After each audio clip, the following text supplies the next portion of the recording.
Halo Sobat Kanal, perkenalkan nama saya Purwadi Sujalmo. Saya dosen keperawatan dari Departemen Keperawatan Dasar dan Emergensi. Pada kesempatan kali ini, saya akan menjelaskan bagaimana pemasangan ventilator mekanik pada pasien dengan gagal nafas.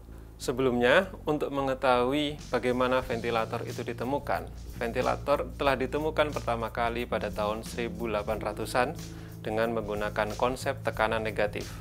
Saat itu, ventilator dinamakan dengan iron lung. Iron lung ini digunakan kepada pasien yang berada di rumah sakit dan membutuhkan bantuan pernafasan. Iron lung memiliki sejarah karena memberikan kontribusi yang positif bagi penanganan polio di Amerika Serikat pada tahun 1920. Iron lung telah membantu pasien-pasien polio yang kesulitan bernafas sehingga mereka dapat bernafas dengan baik dan memenuhi kebutuhan oksigennya sehari-hari. Pandemi polio di Amerika Serikat pada tahun 1950-an itu telah memakan banyak korban sehingga saat itu banyak sekali pasien-pasien di rumah sakit di Amerika terpasang ventilator mekanik tekanan negatif atau disebut dengan iron lung tadi. Sejarah ventilator apabila dirunut ke belakang sebenarnya sudah pernah ditemukan oleh Johann Heinrich Draeger pada tahun 1907. Saat itu dinamakan dengan alat namanya pulmotor. Nah, pulmotor ini merupakan alat yang memberikan udara melalui sungkup wajah lalu menuju ke paru-paru pasien. Pada tahun 1960-an, setelah Perang Dunia Kedua, seiring berkembangnya teknologi pesawat jet, ventilator tekanan positif akhirnya dikembangkan di pelayanan kesehatan dan digunakan di berbagai ruang pelayanan intensif. Hingga saat ini, desain ventilator banyak dikembangkan dengan model penelitian, sehingga pada tahun 2000 disepakati oleh para ahli intensivis berapa banyak jumlah udara yang aman dan efektif yang dapat diberikan kepada pasien, terutama pasien kritis. Ventilator juga telah dilengkapi dengan software yang canggih dan dirancang dapat menentukan bagaimana tipe pernafasan yang diperlukan yang diberikan kepada pasien dengan berbagai sensor yang terpasang pada alat ventilator.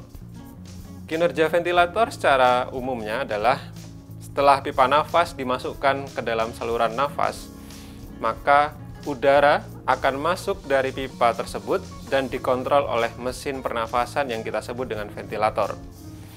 Ventilator akan memberikan suplai udara dengan konsentrasi oksigen tertentu yang telah diset oleh tenaga kesehatan, lalu juga sesuai dengan hasil laboratorium dan kondisi klinis pasien. Udara yang diberikan kepada pasien juga dengan setting kelembaban tertentu, sehingga tidak menciderai paru-paru pasien tersebut.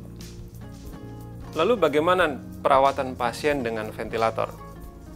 Saat ini, beberapa pasien pulang ke rumah dengan membawa ventilator.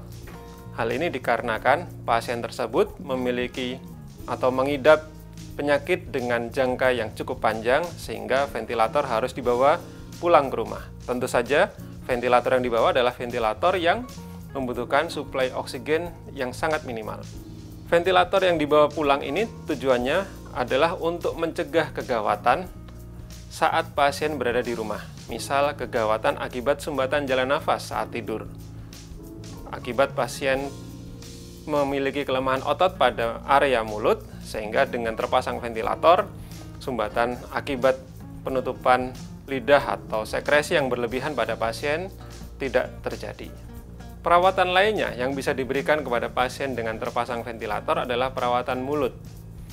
Perawatan mulut itu bisa dilakukan dengan suction berkala untuk mencegah penumpukan sekresi, lalu juga bisa dilakukan pembersihan gigi untuk mencegah penumpukan kuman-kuman yang ada di sela-sela gigi pasien. Apabila pasien terpasang ventilator terus-menerus, maka bantu dan awasi pasien, serta posisikan pasien berkala seperti miring ke kanan atau miring ke kiri, duduk, berdiri bila memungkinkan. Hal ini dilakukan supaya pasien terlatih dalam melakukan pernafasan yang lebih baik. Nutrisi pasien juga harus diperhatikan. Pasien yang terpasang ventilator rentan akan terjadinya peradangan pada saluran pencernaan.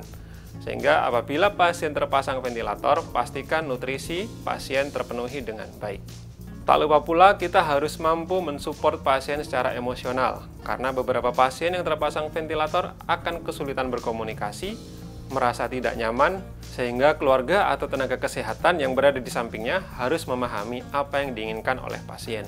Apabila terjadi kegawatan pada pasien yang terpasang ventilator di rumah, seperti kegawatan penurunan kesadaran atau ketidakstabilan tanda vital seperti penurunan tekanan darah atau peningkatan respirasi, maka segera panggil tenaga medis yang bersangkutan untuk mendapatkan pertolongan yang memadai agar pasien dapat tertolong dari bahaya-bahaya yang menyebabkan kematian. Demikian kelas kanal mengenai pemasangan ventilator mekanik pada pasien gagal nafas. Sampai jumpa pada kelas kanal berikutnya.